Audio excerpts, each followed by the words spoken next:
시청자 여러분 안녕하십니까? 프레스룸 라이브입니다. 내년 상반기에 한국형 국부 펀드가 만들어집니다. 그리고 어제는 개인도 투자할 수 있는 국민 성장 펀드가 어제 출범했습니다. 이제 이 자리에는 박현주 미래에셋 회장도 등장을 해서 관심을 끌었는데요. 오늘 경제 라이브는 이 펀드들 소식부터 전해드리겠습니다. 강민욱 고려대 경제학과 교수, 정철진 경제평론가 나오셨습니다. 어서 오세요. 네, 안녕하십니까? 안녕하세요. 네, 정부가 내년에 한국형 국부 펀드를 만들기로 했습니다. 어제 기재부 대통령 업무 보고에서 나온 내용인데요. 먼저 들어보시겠습니다. 한국형 국부펀드는 뭐 국내든 뭐 해외든 좀 이렇게 확장적으로 하고 싱가포르 테마색처럼 좀 자유롭게 민간 전문가들이 의사결정도 하고 해서 아주 수익을 낼 수 있는 상업적 베이스로 운영할 수 있는 그런 방향으로 저희들이 방안을 마련하겠다 이렇게 국가 부를 창출을 해서 후세대에 넘겨주면은 굉장히 뭐 그런 부분이 또 우리 미래 세대가 원하는 부분이고 이렇게. 네, 싱가포르 테마색 같은 펀드를 만들겠다. 이 테마색 펀드 엄청난 규모의 펀드죠. 예, 맞습니다. 이제 테마색 펀드란 것은 이제 싱가포르에서 상당히 성공한 세계에서 가장 성공한 국부 펀드라고 이렇게 평가가 되는데요. 네. 1974년도에 설립이 됐습니다. 그 설립 이후에 연평균 성장률이 10%를 꽤 넘는 아주 성공한 펀드라고 볼 수 있습니다. 1974년에 만들어졌는데요. 예, 만들어졌습니다. 상당히 일찍 만들어지고 네. 싱가포르가 상당히 성공을 해서 많은 네. 국가들이 이런 싱가포르 모델을 가지고 국부 펀드를 만들고 있는데요. 처음에 이제 지분을 어떻게 만들었냐면 싱가포르에 있는 국영 기업 지분을 바탕으로 테마색을 설립을 했습니다. 네. 근데 이제 이 국부 펀드의 특징은 뭐냐면요. 정확하게 국가가 소유를 하지만은 또 투자는 뭐냐면 민간 전문가들이 투자의 주도적인 역할을 합니다. 그래서 운용을 좀 더 잘할 수 있게. 예, 그래서 이제 결과적으로는 소유권과 경영권이 완전히 분리된 네. 그런 회사거든요. 그렇기 때문에 이제 상당히 투자로서 이익이 나는 분야에 전문가들이 투자를 함으로써 네. 계속 성과를 내고 있습니다. 아까 잠깐 봤는데요. 2억 달러에서 시작을 해서 지금은 3,200억 달러까지 성장을 한 펀드라고 알려져 있습니다. 와, 그러면 정말 수익률도 좋았다는 얘기잖아요. 네. 근데 지금 구윤철 부총리는 M&A, 뭐 부동산 가리지 않고 투자하겠다. 사악한 분야만 아니면 투자하겠다. 이렇게까지 말을 했어요. 어디에 그렇습니다. 투자를 하게 되는 걸까요? 자, 이 운용 방법이 되게 중요한데요. 네. 우리가 국부펀드와 뭐 연기금을 좀 헷갈려서는 안 되는 것이 네. 뭐 국민연금이라든가 우리 연기금 같은 경우에는 수익도 중요하지만 안정성이 굉장히 중요하죠. 아하. 그런데 지금 이야기한 내년에 설립된다는 이 국부펀드 같은 경우에는 뭐 우리의 외환보유국이라든가 정부의 돈을 가지고 실질적으로 투자하는 건데 이때 네. 최종 목표는 실은 상업적 수익입니다. 그렇기 때문에 기존의 연기금과 운용하는 방식이 사뭇 다르죠. 공격적으로 할 수 있겠죠. 굉장히 공격적으로 할 수 있고 그 네. 분야도 M&A부터 시작해서 아예 부동산 투자도 가능하겠고요. 비상장 주식을 먼저 사서 들어가는 부분들, 대안 투자들 이제 앞뒤 안 가리고 들어가는 것이기 때문에 그러니까 실제로 우리가 진짜 알고 있는 사악한 분야만 아니면 투자하겠다. 이런 맞습니다. 워딩을 했어요. 연기금과는 네. 이제 사뭇 다르고 그렇게 네. 되기 때문에 운용하는 방식에 있어서도 민간 쪽에서도 뭐 프로 펀드 매니저라고 할까요? 이런 대부분의 실력자들을 또 같이 운영하는 그런 거기 때문에 네. 좀 늦은 감도 있죠. 왜냐하면 테마섹이라든가 사우디아라비아라든가 상당 부분에 이제 국부펀들이 가고 있기 때문에 네. 아마 그 점에 포인트를 맞출 것으로 보입니다. 네, 그리고 어제는 국민 성장 펀드가 출범을 했습니다. 이건 한 150조 규모로 만들어질 것으로 보이는데요. 여기는 개인도 투자할 수 있을 것으로 보입니다. 그런데 이 자리에 좀 눈에 띄는 장면은 박현주 미래에셋 회장 그리고 서정진 셀트리온 회장도 등장을 했습니다. 한번 들어보시겠습니다.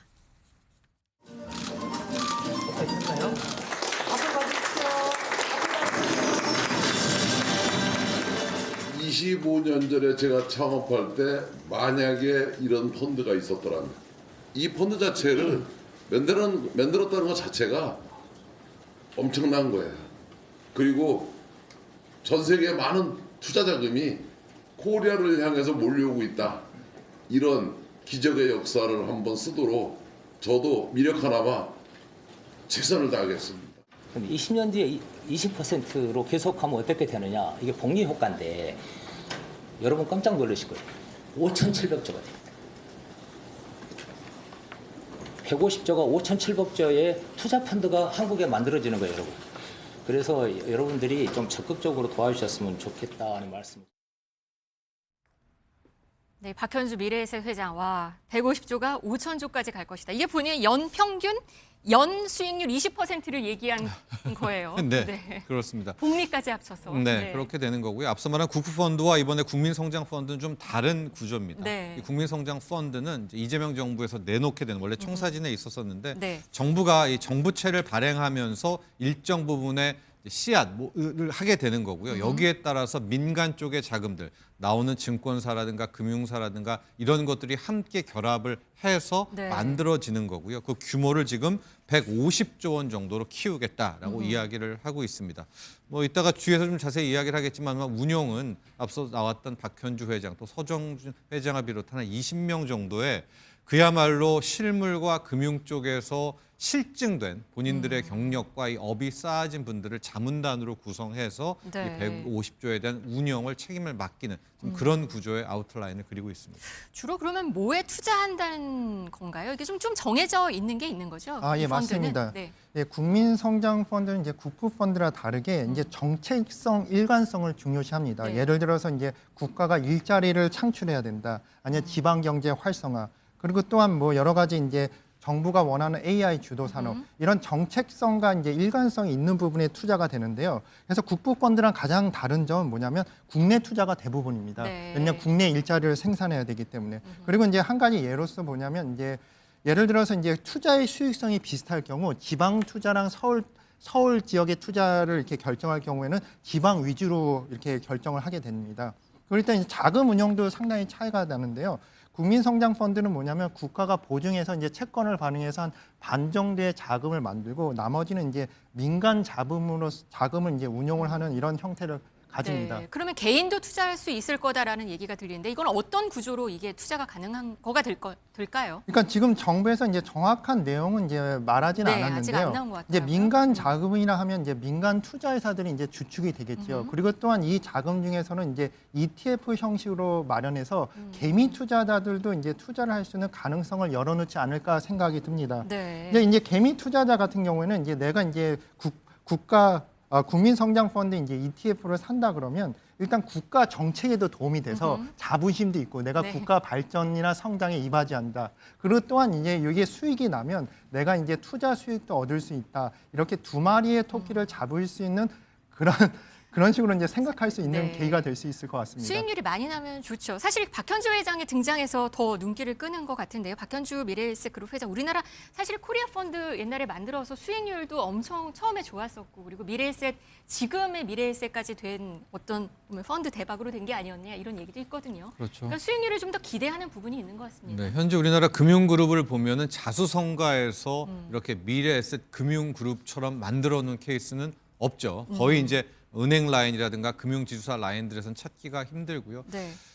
재벌 기업의 CEO들도 거의 지금 2세, 3세인데 이 박현주 회장 같은 경우에는 본인이 직접 이 미래에셋 금융그룹을 키운 케이스입니다. 네. 짧게 소개를 하면 이제 D 증권사에서 최고의 영업통이었었죠. 아, 그래서 과거에? 예, 과거에서 네. 이제 뭐 자기의 최연만 사장이라든가 같이 한 3명 정도가 네. 나와서 그 D 증권사에서 네. 그래서 바로 이 미래에셋 증권이라는 것을 차리게 되는 이것도 굉장히 입지전적인 네. 뭐 그런 성과였었고요. 물론 부침이 많았었습니다. 음. IMF 때 직후에 좋았다가 이후에 또 나빠졌다가 2007년 중국 열풀 때 정말 사세가 확장됐다가 2008년 금융위기 때는 뭐 지수가 대폭락하지 않았었습니까? 네. 그때는 또 어려움을 겪었다가 그런 와중 속에서 이 정도로 키웠고요.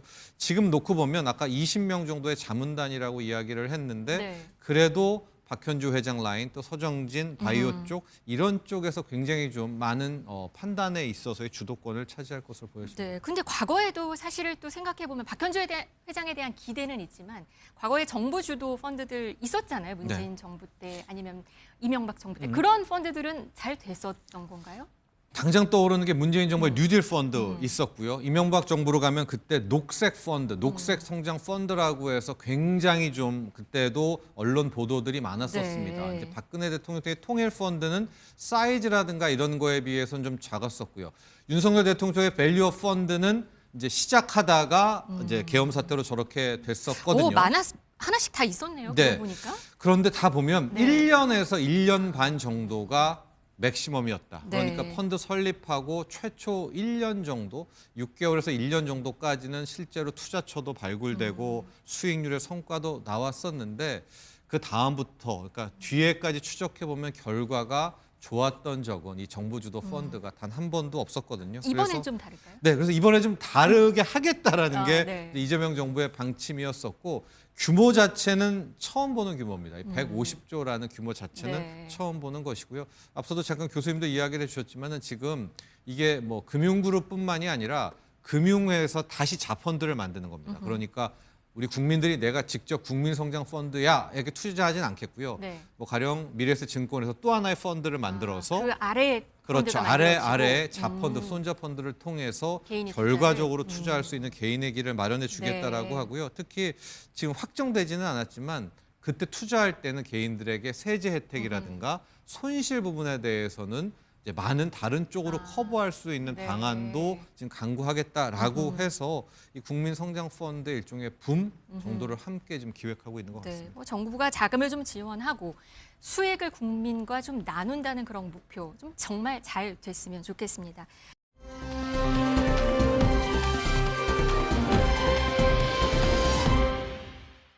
다음 소식 전해드리겠습니다. 요즘 빵집 갔다가 가격 보시고 놀라신 분들 많으실 겁니다. 빵 가격 정말 많이 올랐는데요. 이번에 검찰이 빵값에 칼을 빼들었습니다. 압수수색을 밀가루 가격 담합 혐의를 받는 5개 제분회사에 대해서 압수수색을 했네요. 예, 맞습니다. 네. 이제 검찰 입장에서는 단합을 의심하는 것 같습니다. 네. 이제 가격을 이제 내리지 않고 그 가격을 같이 올리는 이런 걸 의심을 했는데 이것이 상당히 검찰에서 어느 정도 확신을 가지고 이제 수사를 했는지 모르겠지만 네. 담합이란 게 경제적으로는 엄청나게 나쁜 행동에도 불구하고 네. 잡아내기가 쉽지가 않습니다. 아. 예를 들어서 이제 대놓고 회의를 했고 네. 회사 임원들이 모여서 회의를 해서 단합을 한 그런 증거는 당연히 없겠죠. 없죠. 네. 그러니까 이것은 이제 비선 실세라 그러죠. 회사에 속하지 않고 제3자가 이제 여러 가지 회사를 돌아가면서 이제 의견을 수렴을 해서 보통 단합을 하는데 이런 게 일반적인데 네. 이것을 잡아내는 게 그게 쉽지가 않습니다. 아, 그러면 지금 이렇게 담합 압수수색을 한다. 이 의미는 조심해라 이건가요? 경고? 예, 일단 경고성도 있겠죠. 왜 그러면 정부 입장에서는 지금 물가가 너무나 오르니까 네. 이 검찰이라는 그 조직이 독립적인 조직이지만은 어떻게 정부의 입김이 작용하는 거 아닙니까? 그래서 경고성도 있지만은 제가 생각하는 만약에 검찰이 이 단합이라는 것을 잡아내서 증거를 확보했으면 엄청난 성과가 아닐까 생각이 듭니다. 네. 정부가 여하튼 빵값을 이렇게 보고 있는 것 같습니다. 설탕에 대해서도 얼마 전에는 한번 압수수색했던 것 같아요. 네, 아예 지금 이름을 줬습니다. 일명 민생 교란 범죄라고.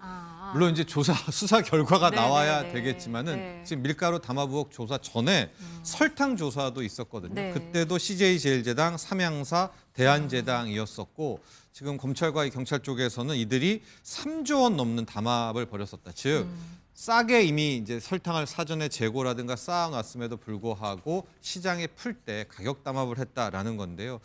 수사 결과 좀 지켜봐야 되겠습니다. 그래서 설탕값도 밀 가격에 실질적으로 민생 교란 행위가 있었는지를 좀 봐야 될 것 같고 특히 이제 결과와 상관없이 당국이 워낙 지금 설탕값, 이 밀가루 값이 이제 빵값이 올라가면 이게 뭐가 문제냐면 연쇄적으로 나옵니다. 예, 설탕이 들어간 음식들이 네. 다 오르고요. 또 밀가루들은 빵 베이스들이 또 싹 다 올라가게 되는 가령 뭐 과자값도 금방 따라 올라간 거 아니겠습니까? 거기에 대한 경고의 목소리도 있다. 이렇게 보시면 되겠습니다. 네.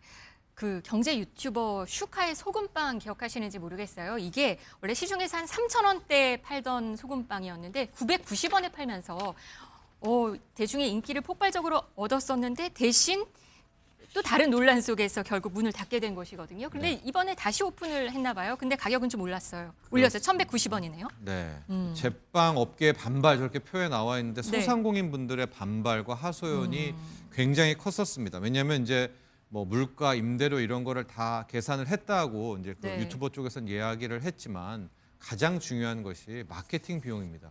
이게 무슨 얘기냐면 아무리 내가 가성비 좋은 빵집을 만들었다 하더라도 알려져야 되는 것 아니겠습니까? 근데 그 알려지는 비용이 그게 어마어마한 네. 거거든요. 근데 실질적으로 이번에 함께 했었던 그 유튜버와 함께 했었던 글로우 서울이라는 곳은 엄밀히 말해서 마케팅 비용은 거의 묻어간 거죠. 뭐 그 대단한 효과 아니겠습니까? 이제 네. 그런 차원이 좀 있었는데 이번에 재오픈을 했더라고요. 가격은 더 올렸습니다. 조금 더 올렸는데 그래도 뭐 회사 관심이 측에서는 높더라고요. 네, 사람들. 퀄리티가 네. 좋아졌다라고 하고 또 소비자들의 반응도 좋았습니다. 네. 그렇군요.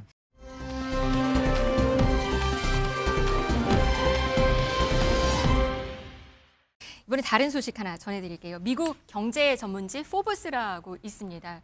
영향력이 꽤 큰 곳인데요. 매년 다양한 순위를 발표하는데 이번에는 세계에서 가장 영향력 있는 여성 100인을 발표를 했습니다. 이 중에서 90위에 이부진 호텔신라 사장이 선정이 됐고요. 91위에 실수연 네이버 대표가 올랐습니다. 포브스는 이 이부진 사장에 대해서 리틀 이건이라고 소개를 했습니다. 가장 이건희 회장을 많이 닮았다. 뛰어난 사업 수완이 좋다. 뭐 이런 얘기를 했네요. 예, 맞습니다. 네, 이부진 사장을 보면 이제 외모도 이제 그 아버지를 많이 닮은 것 같고 또한 사업 수단도 많이 닮은 것 같습니다. 이제 포브스에서는 이제 실제적으로 이제 한국 최대 규모의 이제 면세점 운영에 큰 성과를 내고 뛰어난 네. 사업 감각이 있다고.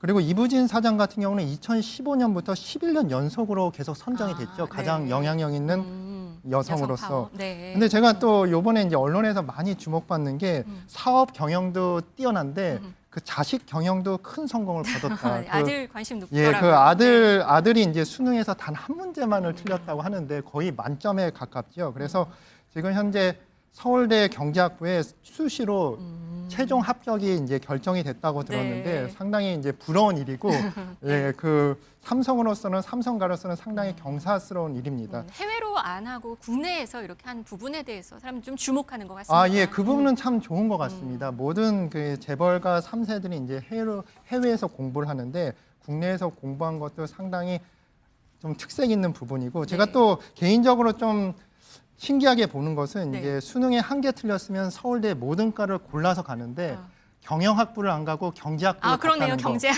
교수님 같은 예, 거네요. 네. 그러니까 제가 이제 경제학 분야에 있으니까요. 네. 이것도 상당히 좋은 선택이라고 저는 생각을 하는데, 네. 근데 경영학은 이제 실용 중심의 학문이고 이제 경제학은 이론 중심의 학문인데, 제가 생각하기로는 이제 결국 탄탄한 이론 중심으로 기초부터 시작한다. 이런 철학이 담겨 있지 않을까 이렇게 평가를 해봅니다. 알겠습니다. 91위에는 최수연 네이버 대표 이사가 올랐고요. 대표이사 81년생이었습니다. 그리고 또 눈에 띄는 게 100위.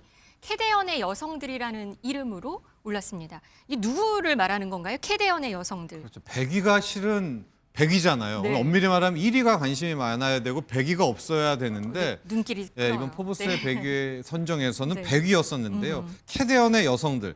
이번에 이 K-팝 데몬 헌터스를 보면 제작 라인부터 시작부터 여성들의 파워들이 굉장히 강했습니다. 일단은 네. 매기 강, 감독이 일단 매기 강 씨가 있었고 프로듀서에서도 뭐 미셸 윙, 소니 픽처스 프로듀서가 있었고요. 노래를 불렀던 여기가 이 히트곡들이다. 골든 비롯해서 네. 여성 싱어들 아니겠습니까? 헌트릭스에 나왔던 분들에서 모두가 다 여성 집합체였기 때문에 이 타이틀 자체가 캐대헌의 여성들이 이제 100위에 돌아갔었고, 올 한 해를 놓고 봐도요. K-팝 데몬 헌터스의 열풍. 우리가 어제 또 국중박, 국립중앙박물관이 지금 세계 맞아요. 4위의 박물관이 된데도 캐대헌의 열풍이 있지 않았었습니까? 네. 100위권보다는 훨씬 좀 높이 줘야 되지 않나 이런 생각이 드는데 네. 캐대헌의 여성들이 올해 여성 100위를 차지했습니다. 알겠습니다. 오늘 경제 라이브는 여기까지 전해드리도록 하겠습니다. 강민욱 고려대 경제학과 교수, 정철진 경제평론가 함께했습니다. 고맙습니다.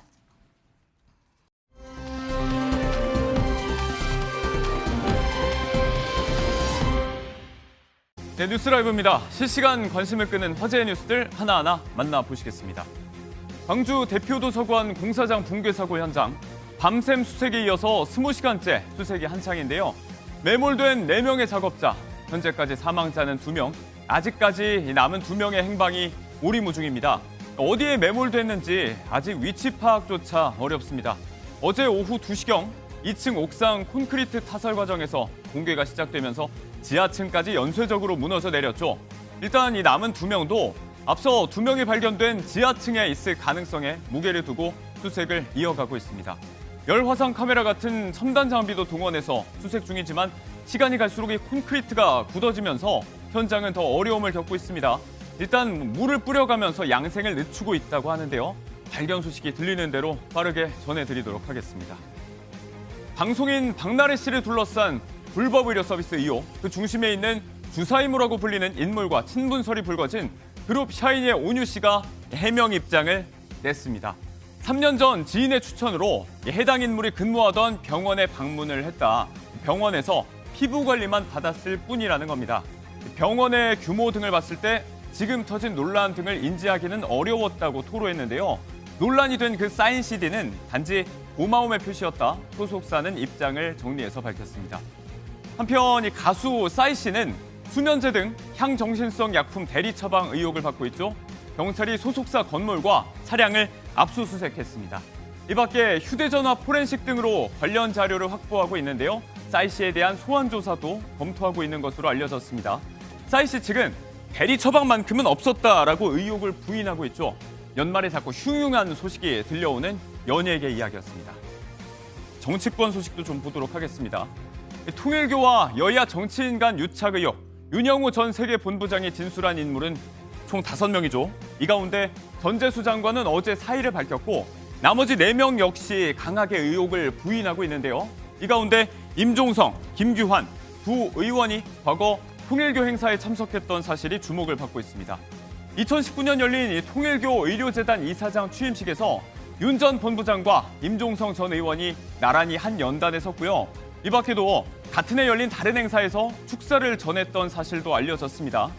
김규환 전 의원 같은 경우는요, 아예 노래까지 한곡했습니다.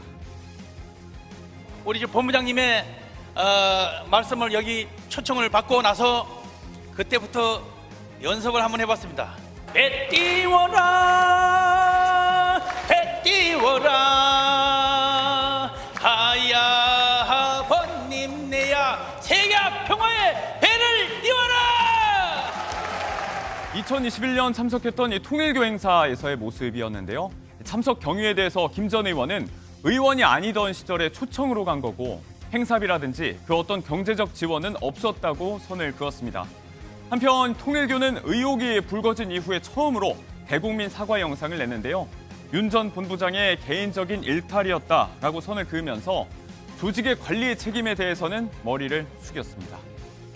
그리고 다시 시작된 국민의힘의 필리버스터, 민주당의 사법개혁안 처리를 막겠다는 모든 비쟁점 법안에 대한 무제한 토론이죠. 지금도 진행이 되고 있습니다. 지난 9일 나경원 의원의 필리버스터 도중에 우원식 의장이 마이크를 끈 것을 두고 강하게 성토했던 야당이었는데요. 그 이야기가 또 이어진 어제였습니다. 우선 이 곽규택 의원은 나 의원과 다르게 인사는 했습니다.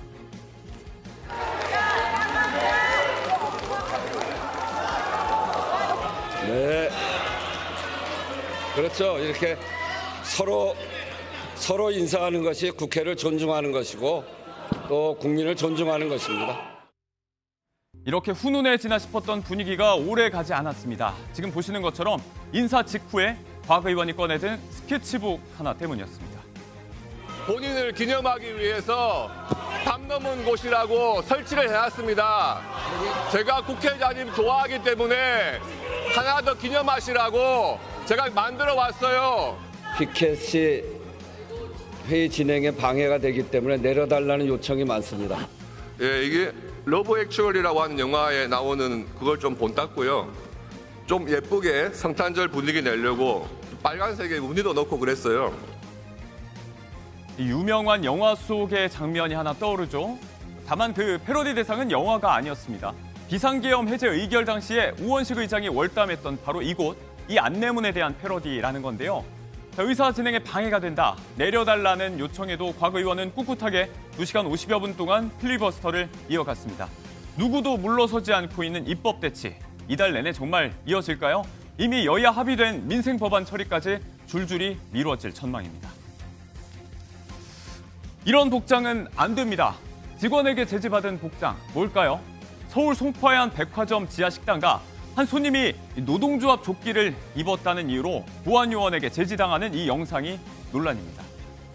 조끼 입었다는 이유로 이런 취급을 받아야 되겠어요? 공공장소에서 어느 정도 이런 에티켓을 지켜주셔야 우리 공공장소 이런 거 다 다녀요. 그러니까 결국 백화점이 정한 기준이라는 건데 그 기준이 노동자를 혐오한다는 거예요, 그게. 저도 노동자. 네? 조끼 좀 입었다고 이래도 되냐? 노동자 혐오다. 저도 노동자입니다. 일행이 함께 항의하면서 실랑이가 이어지다가 몇몇은 식사도 못하고 자리를 떴다고 하는데요. 이 영상이 확산되면서 누리꾼들의 비판도 이어지고 있습니다. 백화점 측은 별도의 복장 규정이 있는 건 아니라면서 매뉴얼을 재정립해서 유사 사례가 재발하지 않도록 하겠다. 사과의 메시지도 전했습니다.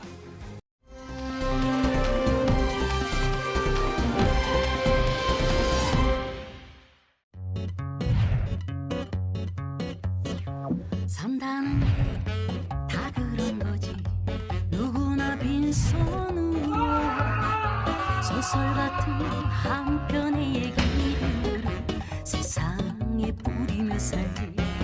자신에게 실망하지만 모든 걸 잘할 순 없어. 오늘보다 더 나은 내일이면 돼. 인생은 지금이야.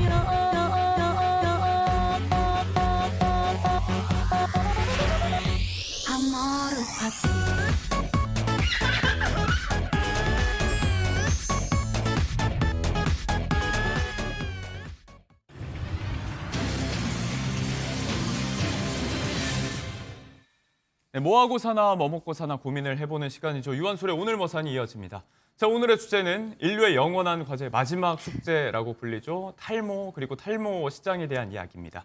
자, 오늘은 차영주 YG경제연구소장님, 일타수강생 박진아 아나운서 두 분과 함께하겠습니다. 어서 오세요. 안녕하십니까? 네.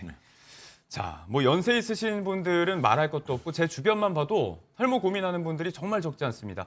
국내 탈모 인구가 1,000만을 넘어섰다는 얘기를 하고 있는데 뭐 그렇다면 그만큼 이제 시장도 어마어마하게 커졌겠어요? 네, 그렇습니다. 탈모는 생명에 위협을 주는 정도는 아니지만 미용적으로 또 정신적으로 생각보다 많은 영향을 주는 부분인데요. 네. 2022년 20대 대선 때 이재명 당시 대통령 후보가 맞아요. 소확행 공약을 내세우기도 했죠. 탈모 치료 건강보험 적용 확대라면서 이 같은 공약을 내세운 바 있고요. 실제로 이번에 21대 대선에서도 관련 탈모주들이 동반 성장을 하기도 했었습니다. 이때도 이제 공약 얘기가 또 화제가 되기도 했었어요. 그렇습니다. 2024년 국내 탈모 치료제 시장 규모는요, 무려 1,880억 원을 기록하고 있고요. 예. 탈모 환자는요, 2020년에 23만 4,780명이었는데 4년 뒤인 2024년에는 2.7%가 올라서 24만 1,217명을 기록을 했습니다. 네. 탈모 인구가 전체의 20%를 차지할 정도로 정말 많은 사람들이 탈모를 겪고 있다라고 할 수 있을 것 같습니다. 네, 건강보험공단의 추산인데 이렇게 탈모 인구가 늘어나면서 커진 이 탈모 관련 시장 이야기를 하자면 뭐 자연스럽게 탈모 양 이야기를 해야 될 것 같습니다. 사실 뭐 이제 해당되는 게 있으면 열심히 저는 공감대를 표현을 해왔기 때문에 고백을 하자면 저도 약을 먹습니다. 네, 매번 저처럼 이제 왜 이렇게 숙연해지시나요? 아, 저도 한때 원형 탈모가 잠깐 와가지고. 아, 그러세요? 그러니까 이게 탈모가 없어요. 제가 수치 좀 많은 편인데 그럴 때는 솔직히 공감이 잘 안 갔어요. 예. 근데 지금 말씀하시니까 공감이 확 간다라고 좀 말씀드릴 수 있겠습니다. 네, 열심히 관리하고 있습니다. 아무튼 저처럼 이제 이렇게 약을 매번 찾아 먹어야 하는 분들께는 이제 유명한 성지라는 곳이 있습니다. 처방받고 또 구매하는 그런 곳이 있는데 이런 성지 들어보셨을 거 아니에요? 이게 서울 말고 각 지역에 또 있다면서요? 예, 그렇습니다. 이렇게 성지가 발달될 때는 이제 꾸준히 복용하셔야 되니까 꾸준히 복용하기 위해서는 우리가 진료를 받고 처방을 받고 그것을 이제 조제하는 과정에 있어서 원스톱 서비스 비슷하게 그러니까 이제 병원에서 우리가 처방을 받고 그다음에 이것을 이제 약국에서 조제를 하지 않습니까? 그것이 이제 모여 있는 곳을 우리는 이제 성지다라고 얘기를 하고요. 두 번째는 이 치료제 같은 경우 꾸준히 복용하기 위해서는 가격이 상당합니다.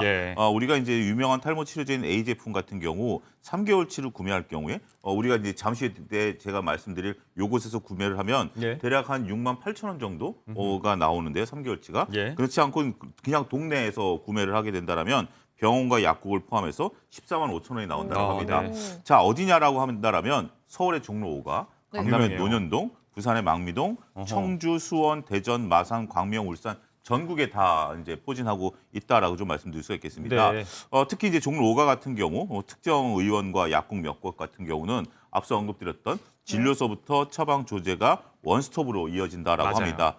그러다 보니까 종로 5가에서 이제 우리가 카드를 긁을 때 평균 7만 원에서 19만 원 정도, 특히 60대 이상은 19만 원 정도 카드를 긁는다고 하네요. 그래서 많은 분들이 아무래도 뭐 누가 먼저인지 모르겠습니다만 약국이 모여 있고 예. 또 그러다 보니까 또 많은 분들이 찾고 거기에 또 병원까지 있는 네. 그런 모습들이 보여진다라고 말씀드리겠습니다. 네. 뭐 약값이 만만치 않으니까 이런 거겠죠. 이렇다 보니까 뭐 앞서 박진아 아나운서가 이야기한 대로 이제 대선 공약으로까지 건강보험 적용 여부가 또 등장할 정도였는데 일단 지금 그 중증 원형 탈모 질환 여기에 대해서는 정부가 건보 적용을 지금 추진 중인 것 같아요. 그렇습니다. 원형 탈모증 그동안은 이게 미용 질환으로 오해를 받아왔는데요. 이제는 건강보험을 적용받는 방안으로 추진 방향이 가고 있습니다. 류마티즘 관절염, 그러니까 자가 면역 네. 질환자에 해당한다라고 보는 겁니다. 면역이 떨어지면 네. 이게 몸속 면역 체계가 털을 일부 이물질로 해석을 해서 이를 공격한다라고 예. 본 건데요. 그래서 지난 7월 통계청에 따르면 한국 표준 질병 사인 분류로 개정을 고시를 했고요. 이제 두피의 한 50% 이상이 두피로 탈모를 겪고 있다라고 하면 중증 환자로 분류를 합니다. 네. 그래서 건강보험이 적용이 되고요. 현재 비급여 항목으로 탈모 치료제 신약 10%를 경제적 부담을 덜 수 있다라고 합니다. 신약 같은 경우는 이제 비용의 10%만 내면 되는 경우. 네. 자, 앞서도 잠깐 이야기했지만 이제 탈모가 더 이상은 중장년층과 노년층만의 고민은 아닙니다. 이건 정말 옛말이고 요즘은 이제 젊은 환자들, 특히나 20대 환자들도 그렇게 많이 늘어나고 있다고요? 예, 그렇습니다. 우리가 실질적으로 이제 뭐 본인이 스스로 관리하는 분 말고 건강보험 심사평가원에서 이제 그 자료, 그러니까 실질적으로 건보료가 이제 적용되신 분들 예. 얘기를 들어보면 20대가 3만 9천 명이고요. 예. 30대가 5만 1,600명 어허. 정도 됩니다. 이게 지난해 기준입니다. 예. 네. 그러다 20, 30대가 전체 37.6%를 차지했다라고 좀 그렇군요. 보여줍니다. 그러다 보니까 이분들이 상당히 앞서 얘기한 탈모 성지, 특히 이제 중로 5가 기준으로 예. 봤을 때 전년 대비해서 카드를 사용한다라든지 약국을 방문하는 수가 상당히 많이 늘었다라고 합니다. 네. 약국을 방문하는 숫자는 20대가 25%가 늘었고요. 40대는 10%, 50대가 7.9%. 그러니까 이제 연령층이 좀 많을 때는 이제 기존에 다니시던 분들이 있습니다만 네. 20대, 30대가 여기에 새롭게 시장에 진입한다라고 봐야 되겠죠. 그러다 보니까 결제 금액도 전년 대비 20대가 34% 된다라고 말씀드릴 수가 있겠습니다. 예. 원인이야 뭐 뚜렷합니다. 서구식 식생활이라든지 스트레스, 흡연, 수면 부족, 다이어트. 저 같은 경우 앞서 원형 탈모가 네. 왔다라고 했을 때 제가 뭔가 새로운 일을 시작을 하면서 스트레스를 스트레스. 좀 아. 제가 느끼기도 많이 받았었거든요. 네네네. 그러다 보니까 이제 그런 것들이 확실히 스트레스가 무섭구나 그런 걸 느꼈던 경험도 있습니다. 네네. 여러 가지 이유들을 이제 원인으로 진단하게 되는데 자, 각자가 가진 그런 이유들에 의해서 2030에 더해서 요즘은 여성분들께서도 머리숱 고민들을 많이 하시는 것 같습니다. 그러다 보니까 이제 기업들이 노리고 있는 이 타깃층도 좀 이동하고 확대되고 그런 모양새예요. 예, 그렇습니다. 우리가 이제 이 기업들 입장에서 본다라면 결국 돈이 되는 시장이기 때문에 이 탈모 시장에 이제 예. 뛰어드는 거죠. 그럼 이제 광고를 하는데 우리가 탈모 광고인 하면 누구를 먼저 떠오릅니까? 이덕화 씨를 먼저 맞아요. 떠오를 그렇죠. 수밖에 네. 없는 거죠. 본인이 이제 안타까운 사고 이후에 탈모가 진행이 되다 보니까 그런 부분들이었는데 이제는 바뀌었습니다. 여성 모델도 이제 기용을 하고 있는데요. 28살 배우 고윤정 씨가 네. 약해지지 마, 무너지지 마, 뭐 이런 단어를 쓰면서 탈모 광고에 이제 등장을 하고 있고요. 국민 여신 김연아 씨, 그 다음에 이제 수지 씨도 탈모 샴푸의 광고 모델로서 등장을 하고 있다라고 말씀드릴 수 탈모 있겠습니다. 샴푸 모델이요. 그다음에 이제 샴푸 같은 경우도 우리 차인표 씨가 과거에 막 머리를 이제 이제 시원하게, 풍부하게 과격하게 샴푸질, 막 네. 이렇게 풍부하게 했었는데 요즘 그게 아니라 가수 지드래곤이 이제 등장을 하면서 머리카락을 찰랑거리면서 그 수술 자랑하는 이런 스타일로 광고도 좀 바뀌고 예. 있다 이렇게 좀 말씀드릴 수가 있겠는데요. 네. 특히 이제 이런 것들은 뭐 유튜브라고 빠질 수는 없겠죠. 19살부터 탈모가 시작이 돼서 우리가 이제 탈모 인생 18년 차라는 한 이제 30대 유튜버 같은 경우는 가발이라든지 탈모 관련해서 영상을 올리고 있는데요. 누적 조회수가 1,000만 회가 넘어섰습니다. 그러니까 많은 분들이 관심이 있다라고 말씀드릴 수 있겠고 그런데 이제 우리가 그 모든 분들이 탈모를 직접적으로 치료하는 경우도 있지만 자가 치료를 하는 경우가 있죠. 뭐 우리가 집에서 이제 샴푸를 쓴다라든지 아니면 헤어 섀도우를 바른다라든지 예. 커버 스프레이를 한다라든지 이런 부분들에 있어서 많은 분들이 이제 사용을 하고 있고 또 여성분들도 뭐 탈모가 진행 안 되는 건 없죠. 근데 그러니까요. 여성 탈모야 뭔가 지금 보관하기 좀 이렇게 좀 깨름직한 그런 게 있죠. 그래서 파우더 팩트 같은 용기를 사용을 함으로써 여성 탈모 치료제라든지 아니 보조제 이런 것들도 나오고 있다. 이렇게 설명을 드릴 수가 있겠습니다. 네, 뭐 두피 스키니피케이션 뭐 이런 트렌드 이야기하더라고요. 이제 피부 관리만큼 두피도 세심하게 관리해야 된다. 관련 제품들도 좀 많이 나오고 있는데 자 이렇게 이 탈모가 남녀노소 모두의 문제가 되면서 각 지역별 지자체에서도 이제 젊은 탈모인들을 위해서 지원책을 좀 많이 내놓고 있는 것 같습니다. 네네. 눈에 띄는 게 좀 있을까요? 네, 바로 청년들도 걱정인 게 바로 탈모 이 부분입니다. 이게 미용도 있지만 자신감도 상실하게 되고 대인기피증까지 생기기 때문인데요. 예. 경기 부천에서는요, 지난 3월부터 2년 동안 거주를 하고 만 19세에서 39세 청년들에게 네. 탈모비를 지원하는 이 조례안을 통과시켰습니다. 탈모 치료비. 네. 그리고 서울 성동구와 경기 오산시 같은 경우에는 탈모비 지원 사업을 진행 중에 있는데요. 39살 이하인 구민 대상으로 하고 있습니다. 예. 또 충남 보령 같은 경우에는 청년이 아니더라도 49세 미만인 사람들을 대상으로 주민들을 대상으로 연 50만 원에 최대 2년간 지원을 해주고 있습니다. 지역 같은 경우는 이제 평균 연령도 좀 높을 거니까요. 네, 그렇습니다. 이게 청년이 벌써부터 이렇게 탈모가 오면 구직 활동이라든지 또는 연애나 결혼 부분에 있어서도 문제가 네. 되기 때문에 이러한 지원 사업들이 나타나고 있는 것 같습니다. 네, 계신 지역에 이런 지원 내용이 있는지 한번 살펴볼 필요도 있으실 것 같습니다. 자, 그리고 국내 한 탈모 커뮤니티, 국내 최대 규모라고 하는데 이곳에서 뭘 했냐면 이제 탈모에 관리하기 가장 좋은 방법, 이것들을 좀 투표를 받아봤다고 합니다. 여기서 1위로 꼽힌 게 또 의외로 먹는 탈모약이 아니었다고요? 어떤 거였어요? 먹는 탈모약이 1위일 것 같죠. 보통 근데 그게 2위였고요. 네. 모발 이식이 모발 1위로 이식. 이제 등장했다라고 그렇군요. 지금 화면에서 보고 계신데요. 여기서 이제 우리가 이제 모발 이식 같은 경우 많은 분들이 이제 등모라고 표현을 한답니다. 등모. 예, 모발을 이제 새롭게 이제 심는 건데요. 모발을 심는다라는 것이 뭐 전혀 다른 뭐 외부 모발이 아니라 자신의 자가 모발을 이제 이제 머리가 빠진 부분에 이식을 하는데요. 요즘에는 이제 비절개 방법이라든지 무삭발 모발 인식 같은 기술이 발달함으로써 예. 자연스러움을 줄 수 있다라고 말씀드릴 수가 있겠고 회복도 굉장히 빠르다랍니다. 예. 이틀 정도만 좀 쉬면 그러니까 금요일 날 시술하고 월요일 날 출근이 가능한 이런 주말에 부분들이 그냥 다 된다라고 해결할 수 있어요. 말씀드려서 보통 이제 우리가 탈모가 된 분들인데 미용 목적으로도 좀 진행하시는 분들도 일부 있는 네. 것 같아요. 그리고 가격도 우리나라가 훨씬 쌉니다. 이것도 의료 관광을 오는 추세가 있는데요. 네. 미국 같은 경우 2,500모 기준으로 봤을 때 네. 우리나라 돈으로 대략 4천에서 한 6천만 원 정도 들어가는데 우리나라 같은 경우 동일한 2,500모 기준으로 봤을 때는 2,500만 원에서 4천만 원 정도에 할 수 예. 있다고 합니다. 굉장히 이 시장이 커질 것으로 보고 있는데요. 네. 한 리서치 전문 회사에서 조사한 것을 보면 2035년까지 우리나라의 모발 이식 시장 규모는 1억 3천만 달러로 예. 2035년까지 약 12%가 증가할 것으로 보고 있기 때문에 이러한 부분들에 대한 성장세도 무시 못한다. 이렇게 말씀드리겠습니다. 어떻게 보면 이제 글로벌 시장까지 같이 공략할 수 있는 그런 부분이 돼가고 있는 것 같습니다. 안 빠지게 관리하는 것보다도 이제 심는 것이 조금 더 확실하다, 전면적이다라는 차원인데 다만 이 경우는 이제 전후 비교가 좀 확실하잖아요. 차이가 확실하게 드러나다 보니까 스타들 같은 경우에서 이제 성공적으로 모발 이식 받고 나서 나 받았다라고 네. 고백을 하는 경우가 좀 있었던 것 같아요. 그렇죠. 웹툰 작가 겸 방송인 기안84 씨가 예. 그런데요. 대머리는 다 모여라라는 커뮤니티가 있다고 또 이렇게 그런 밝히기도 커뮤니티가 했습니다. 있어요. 방송에서. 그러면서 본인은 아버지, 할아버지, 증조할아버지 모두 대머리셨는데 자기가 끊어냈다라고 어허. 하면서 자신은 2022년에 모발 이식을 했다라고 밝혔습니다. 네.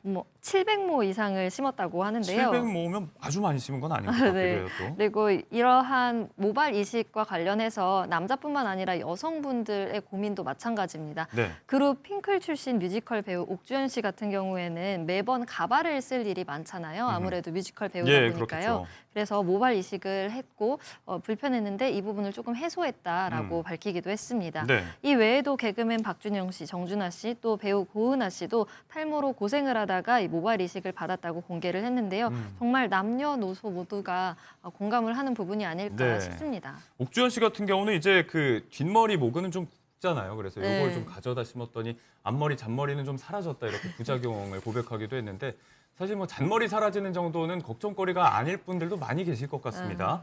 자, 이 탈모 관리한 방식으로 저희가 이제 머리 심고 관리하는 방식 이야기했는데 아예 두피에다가 새기는 방식을 택하는 경우도 있습니다. 두피 문신이라는 게 있는데 이 경우는 이제 대표적인 게 방송인 염경환 씨죠. 예, 그렇습니다. 이제 M자형 탈모, 이제 앞머리가 이제 되는 거죠. 예. 진행을 하다 보니까 머리를 확 밀어버렸는데요. 그러다 보니까 아이들이 뭐 이렇게 학교에 이제 부모님 오시라 그러면 예. 좀 이제 거부감을 좀 나타냈대요. 그래서 이제 두피 문신을 이제 했다라고 지금 얘기를 하고 있습니다. 예.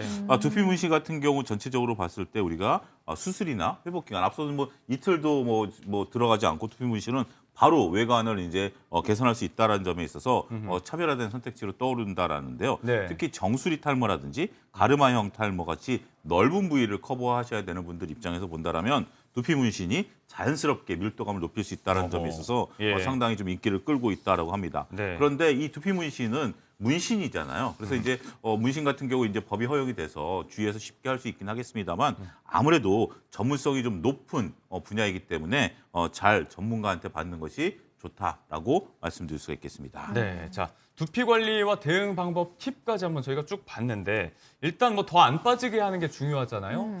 이 날씨가 많이 추워졌는데 특히 이 겨울철이 또 탈모인들에게 위기의 계절이라면서요? 그렇습니다. 겨울이 공포의 계절이다라고 표현을 해도 과언이 아닐 예. 것 같은데요. 이렇게 기온이 낮아지면 말초 혈관이 수축을 하고 그래서 이 모낭의 대사 활동이 둔화된다고 합니다. 이게 모낭이 산소나 영양 공급을 해줘야 되는데 이를 네. 제대로 발휘하지 못하게 되는 거죠. 네. 특히나 이 부분이 남성 호르몬에 영향을 많이 끼치기 때문에 탈모가 남성분들에게 많이 나타난다라고 하는 네. 건데요.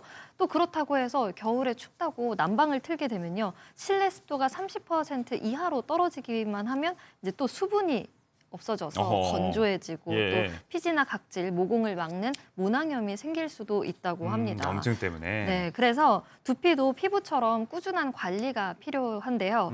뜨거운 물로 씻기보다는 미온수로 하고요. 네. 또 샴푸를 직접적으로 두피에다가 뿌리는 게 아니라 샴푸 거품을 손으로 내서 네. 거품으로 이제 머리를 감는 방법이 더 좋다고 하고요.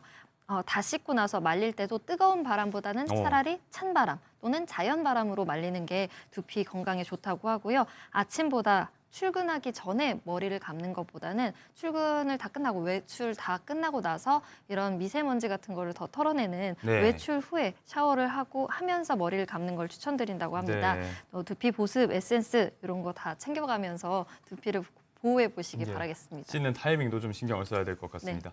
조금 전에 이제 그 트렌드 이야기하면서 두피 스키니피케이션 이야기했잖아요. 네네네. 관련된 뭐 상품들도 많이 나오고 있는 것 같아요. 예, 그렇습니다. 이제 두피를 피부처럼 관리한다라는 그런 개념인데요. 우리가 한 업계에 따르면 올해 1월서부터 9월까지 두피 토닉, 네. 앰플 이런 것처럼 두피에 뿌리거나 네네. 바르는 헤어케어 제품들의 매출이 지난해 같은 기간보다 135%나 증가했다라고 합니다. 예. 또 한 패션 플랫폼에서는 우리가 탈모 샴푸, 쿨링 네. 샴푸, 네. 저도 쿨링 샴푸 한번 써봤거든요. 네네. 머리가 정말 시원해지고 시원하긴 하더라고요. 개운한 부분들이 있습니다. 그래서 매출이 한 20배 정도 아까 이제 늘어나고 있는 부분들이 있다라고 네. 말씀드릴 수 있겠고 전체적으로 우리가 헤어 토닉이라든지 스카프 같은 제품들이 판매가 많이 되는데 특히 이제 저렴한 다이소 같은 데서도 이러한 제품들이 상당히 많이 팔리고 있다 이렇게 말씀드리겠습니다. 네. 최근에는 뭐 부작용도 적고 머리는 더 많이 난다고 하는 신약 출시 소식도 전해지고 있는데 자, 인류의 영원한 과제 탈모 희망은 있습니다. 오늘 탈모 이야기 차영조 소장님과 함께 이야기 나눠봤습니다. 고맙습니다. 감사합니다.